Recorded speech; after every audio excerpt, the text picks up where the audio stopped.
வருஷமா அப்பாடா ஒரு வழியா கொரோனா முடிஞ்சது அப்படின்னு நிம்மதியா பெருமூச்சு விட்டுட்டு இருந்த நமக்கு மறுபடியும் ஒரு அதிர்ச்சியான பிரேக்கிங் நியூஸ் வந்திருக்கு. ஆமாங்க, மீண்டும் உருமாறி வந்திருக்கு புதிய கொரோனா வைரஸ். இதனால மறுபடியும் இந்தியால லாக்டவுன் வருமா? மத்திய அரசு என்ன சொல்லியிருக்காங்க? இதை பத்தின முழுமையான மற்றும் முக்கியமான அப்டேட்ஸை இந்த வீடியோல தெளிவா நம்ம பார்க்க போறோம். ஸோ வீடியோவை நீங்க கடைசி வரைக்கும் முழுசா பாருங்க. நீங்க இப்பதான் டிடி தமிழ் அப்டேட்ஸ் சேனலை முதல் முறையா பாக்குறீங்க அப்படின்னா சப்ஸ்கிரைப் பண்ணாதவங்க இப்பவே சப்ஸ்கிரைப் பண்ணிக்கோங்க. அண்ட் கூடவே பக்கத்துல வர பெல் ஐகானையும் கிளிக் பண்ணி ஆல் அப்படிங்கிற ஆப்ஷனை செலக்ட் பண்ணி வச்சுக்கோங்க. ஸோ அப்பதான் நம்ம அடுத்தடுத்து போடக்கூடிய அனைத்து புதிய தகவல்களும் உங்களுடைய மொபைலுக்கு உடனே நோட்டிபிகேஷனா வந்து சேரும். அண்ட் வீடியோக்குள்ள போறதுக்கு முன்னாடி இந்த வீடியோ உங்களுக்கு பிடிச்சிருக்கு அப்படின்னா லைக் பட்டனை கிளிக் பண்ணி லைக் பண்ணிக்கோங்க.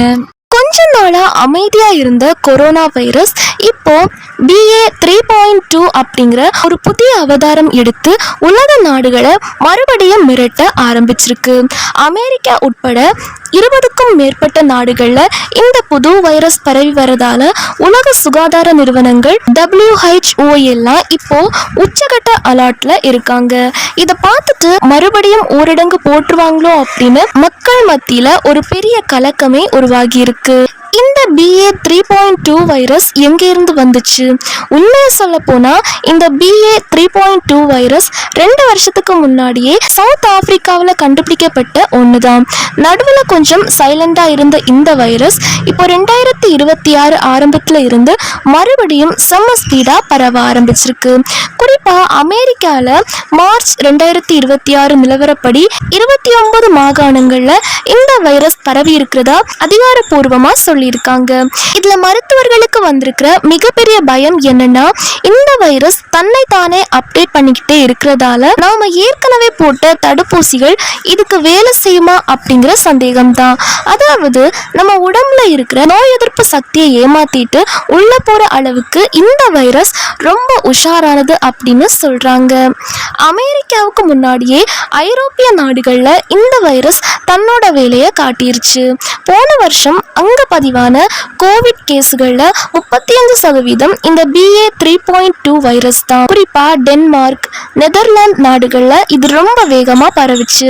ஆனா இதுல ஒரே ஒரு ஆறுதலான விஷயம் என்னன்னா, இந்த வைரஸ்னால பாதிக்கப்பட்டவர்களுக்கு ரொம்ப லேசான அறிகுறிகள், மைல்ட் சிம்டம்ஸ் மட்டுமே வந்திருக்கு. நம்ம இந்தியாவை பொறுத்த வரைக்கும் இப்போதைக்கு எந்த ஆபத்தும் இல்ல, பெருசா எந்த கேஸும் பதிவாகல. நம்ம மக்கள்ல முக்காவாசி பேர் ஏற்கனவே தடுப்பூசி போட்டதுனாலையும் நமக்கு இயற்கையாவே நோய் எதிர்ப்பு சக்தி அதிகமா இருக்கிறதாலையும் நாம இதை நினைச்சு பயப்பட தேவையில்லை. இதோட அறிகுறிகளும் சாதாரண சளி, காய்ச்சல் மாதிரி தான் இருக்கு. அதனால இந்தியாவில் மறுபடியும் ஒரு பெரிய கொரோனா அலை வரதுக்கான வாய்ப்புகள் ரொம்பவே கம்மி தான். இருந்தாலும் வெளிநாடுகள்ல இருந்து வர பயணிகள் மூலமா இந்த வைரஸ் உள்ள வர வாய்ப்பு இருக்கிறதால உஷாரா இருக்க வேண்டியது ரொம்ப அவசியம். குறிப்பா வயசானவங்க, ஏற்கனவே வேற நோய்கள் இருக்கிறவங்க பொது இடங்களுக்கு போகும்போது மாஸ்க் போட்டுட்டு பாதுகாப்பா போறது நல்லது. அமெரிக்கா உள்ளிட்ட 20 நாடுகள்ல இந்த வைரஸ் இருக்கிறதால அங்க இருந்து இந்தியா வர பயணிகளை ஏர்போர்ட்லயே தீவிரமா கண்காணிக்கணும் அப்படின்னு மத்திய அரசு உத்தரவு போட்டிருக்காங்க. இப்போதைக்கு இந்தியாவில் பாதிப்பு இல்லைனாலும் ஒருவேளை வெளிநாட்டு பயணிகள் மூலமா கேஸ்கள் அதிகமானா அதை உடனே கட்டுப்படுத்துறதுக்காக கடுமையான கட்டுப்பாடுகளோ அல்லது மீண்டும் லாக்டவுனோ ஊரடங்கு கொண்டு வரப்படலாம் அப்படின்னு சில தகவல்கள் வெளியாகி இருக்கு. அதனால பயப்பட வேண்டாம், ஆனா பாதுகாப்பா இருப்போம். இந்த புது கொரோனா வேரியன்ட் பத்தியும் லாக்டவுன் பத்தியும் நீங்க என்ன நினைக்கிறீங்க? உங்க கருத்துக்களை இந்த வீடியோவோட கமெண்ட் பாக்ஸ்ல சொல்லுங்க. மேலும் இதை பத்தி ஏதாச்சும் புது தகவல் தெரிய வருது அப்படின்னா அதையும் நம்ம சேனல்ல வீடியோவா போஸ்ட் பண்ணி உங்களுக்கு இன்ஃபார்ம் பண்றேன்.